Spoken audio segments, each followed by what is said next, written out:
Welcome back to another new vlog. तो कैसे हैं आप लोग? I hope you are doing well, fit and fine. तो गाइस चलिए मैं आपको एक छोटा सा पंक्ति सुनाता हूँ जो कि बहुत ही सुंदर अक्षरों में ताजमहल का वर्णन करते हुए अकील बदायूनी साहब का लिखा हुआ है। एक शहंशाह ने बनवा की हंसी ताजमहल, सारी दुनिया को मोहब्बत की निशानी दी है। इसके साये में सदा प्यार के चर्चे होंगे, खत्म जो हो ना सकेगी वो कहानी दी है। एक शहंशाह ने बनवा के ताजमहल। तो इस ताजमहल कौन नहीं जानता इस प्यारे से मॉन्यूमेंट को। मैंने भी आज तक वीडियोस में देखा है और इसके बारे में बहुत सुना है। तो आज मैं इस प्रेम के प्रतीक वर्ल्ड हेरिटेज में शामिल और one of the 7 wonder of the world को घूमने जा रहा हूँ। मैं कभी सोचा करता था यार कि कभी हम किसी ट्रिप पे जाएं, कब हम घूमेंगे, क्योंकि मुझे घूमने का बहुत शौक है और मुझे व्लॉगिंग करने का शौक है, एक्सप्लोर करने का शौक है, ताकि मैं उन छोटे छोटे प्यारे से मोमेंट को अपने कैमरे में कैद कर सकूं, ताकि मैं यादों को ताज़ा कर सकूं। मन जो देता है छप्पर फाड़ कर देता है। मैं आया था दिल्ली घूमने और मैंने गुड़गांव में कुछ समय बिताया। फिर उसके बाद हमारे अचानक से प्लान बन गया, हम लोग वृंदावन की ओर चले गए और हम लोग वृंदावन से फिर जा रहे हैं आगरा की ओर। और आज हमारा मतलब आगरा घूमने का प्लान है। नमस्ते दोस्तों, कभी कभी इतिहास सिर्फ लिखा नहीं जाता, वो पत्थरों पर धड़कता है, हवा में बहता है और आंखों के सामने किसी सपने की तरह उभर आता है। और आज उसी को अपनी इन आंखों से इन रियल एक्सपीरियंस करने मैं आया हूँ Agra.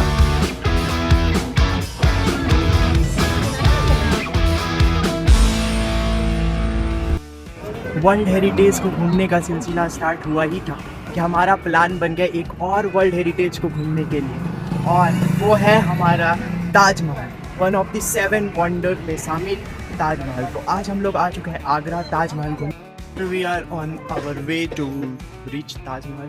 First we have to take tickets for the Taj Mahal, so we are going to take tickets, and one of my dream to click a picture in front of Taj Mahal, so let's complete that dream.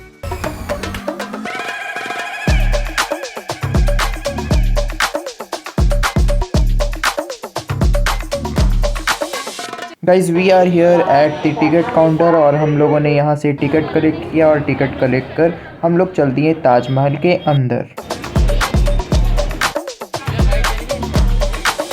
Guys मेरे just बगल में इस side में ताजमहल है और I am very excited, my level excitement level is so high to visit Taj Mahal, and finally I am here at Taj Mahal, so I am just entering the Taj Mahal.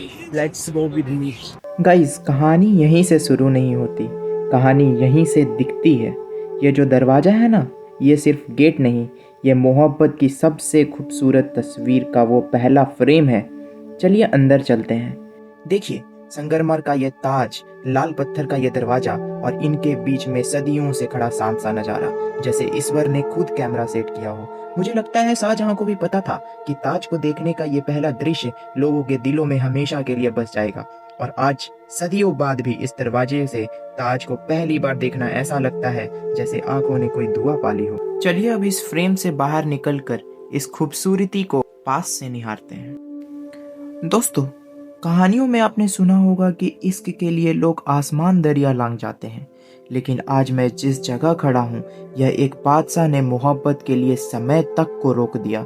साल 1631 जब बेगम मुमताज चली गईं और शाहजहां का दिल जैसे टूट कर बिखर सा गया।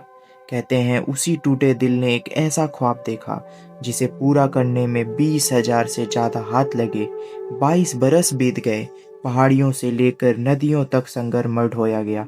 यह सिर्फ एक मकबरा नहीं, यह एक आदमी की वो पुकार है जो अपनी मोहब्बत को दुनिया में हमेशा के लिए जिंदा देखना चाहता था।